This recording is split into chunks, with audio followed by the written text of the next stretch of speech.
Gusto mo sumabak sa pagiging mamasada ng tricycle?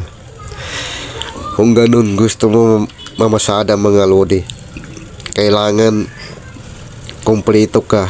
Una, kailangan nakasapatos ka, nakapantalon. Pangalawa, kailangan marunong ka mag-drive, disiplinado ka. Pangatlo, mga lodi, kailangan may lisensya ka. Pangapat, may insurance ka. Panglima, may prangkisa ang gina-drive mong tricycle. Panganim, kailangan may ID ka.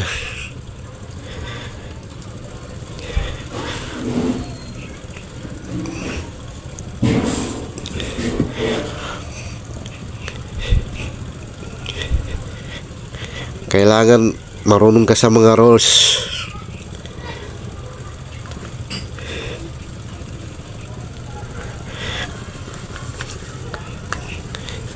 Yung mga no parking mga lodi, kailangan iwasan mo yan. Huwag ka mag-parking dyan para walang sagabal. At marunong ka sumunod sa mga rules ng pagpupublikong lugar. Huwag mo masyadong dali ng init ng ulo. Kailangan malamig ang ulo. At importante mga lodi, kailangan lagi mo nasa isip pagiging enjoy sa pagiging mamasada. Sa pagmamamasada mga lodi, marami kang maranasan dyan, lalo na sa mga pasero. Minsan kasi may makuha kang pasero na galante, meron ka rin makuha pasero na nasa eksakto. Kailangan lahat ng bagay na yan pinagpasensyahan yan mga lodi.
So, kailangan dito mga lodi, mag-stop ka muna. Tingnan natin ang dumadaan. Kung wala na, pwede ka na magdiretso.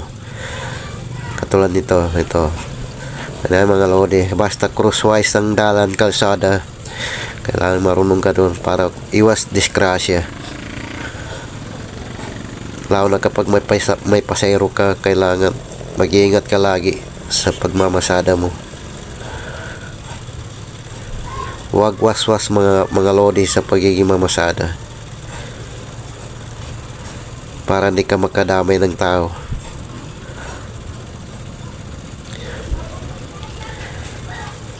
Yun ang huwag niyong kalimutan mga lodi kapag nagmamasada ka. Kahit hindi ka nagmamasada mga lodi, kung nag-drive ka, kailangan kumpleto ka. May lisensya ka, nakapantalon ka, nakasapatos ka.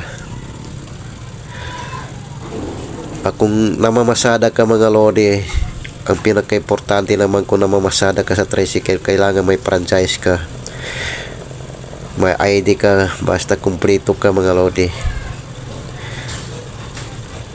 para walang sagabal sa kalsada. Hindi ka masita. Kung masita ka man, ang importante kumpleto ka.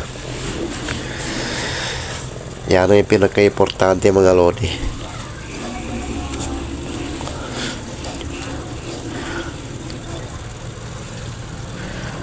At kung ikaw ay nagkaraw-karaw naman sa pagmamasada, kung ayaw mo magtorno, kailangan marunong nga makiramdam. Kung sa pagkaraw-karaw mo na marami kang nakukuhang pasero, ituloy mo lang mga lodi.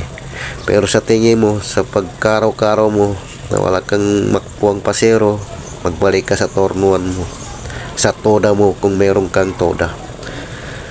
Kasi pinaka-importante rin yan mga lodi, na may mapuntahan kang tornuan para may magpapahingahan ka, o kaya habang nagpapahinga ka, nagtotorno ka rin.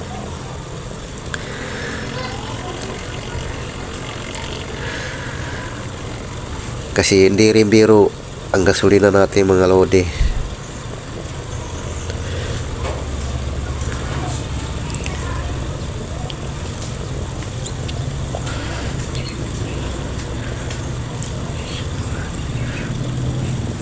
Kung mainitin ang ulo mo, kailangan kung namamasada ka, ialis mo na yun.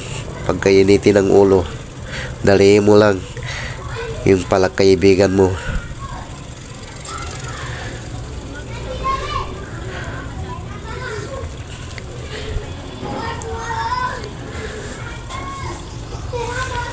At kailangan talaga mga lodi, sumunod ka lang sa rules.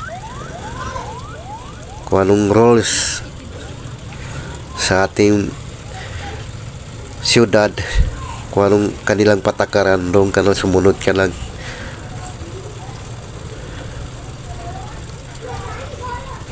Para yung pamumuhay mo, pagmamamasada mo sa tricycle, paghahanap buhay mo ay walang sagabal.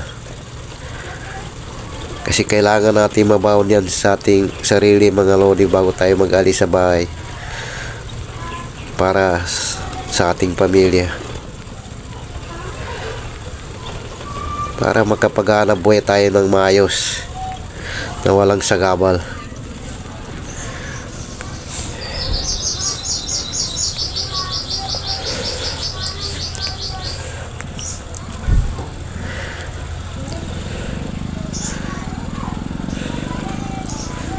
Isa pa to sa pagiging maranasan mo sa pagmamasada mga lodi, kanya-kanya yan, apas-apas kung tawagin.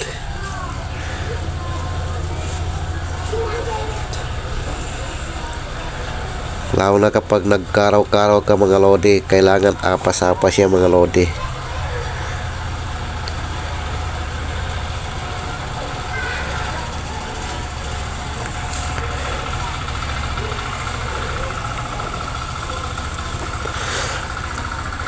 Bihira ka lang makakuha o kaya magkaroon ng kasama mong driver na bibigyan ka ng pasero. Kailangan mag-apas ka kung paano ka makakuha rin ng sarili mo pasero. Isa pa mga lodi, sa pagmamasada sa tricycle mga lodi, kahit anong ginasakyan, ginadrivean, huwag mong kung palaaway ka sa iyong lugar, huwag mo dalhin. Huwag mo bahunin ng palaaway, kailangan dalhin mo palakaibigan. Marunong ka makisama.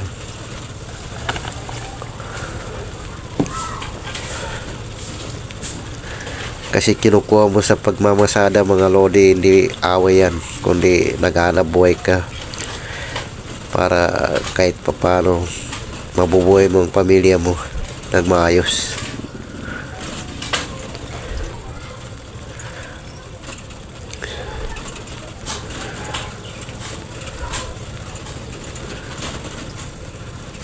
Kailangan mo rin mga lodi magbaon ng tubig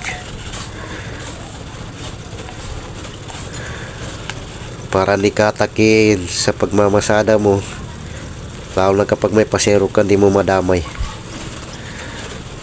Kailangan lagi ingat mga lodi, alang-alang sa ating mga pasero yan mga lodi. Alagaan natin mga sarili natin kung namamasada tayo para sa ating mga pasero. Kung may sakit ka, may problema ka, huwag kang mamasada, huwag kang mag-drive para hindi mo madamay ang pasero mo. Lagi tayo mag-ingat mga lodi. Higit sa lahat mga lodi, panalangin bago magalis sa bahay.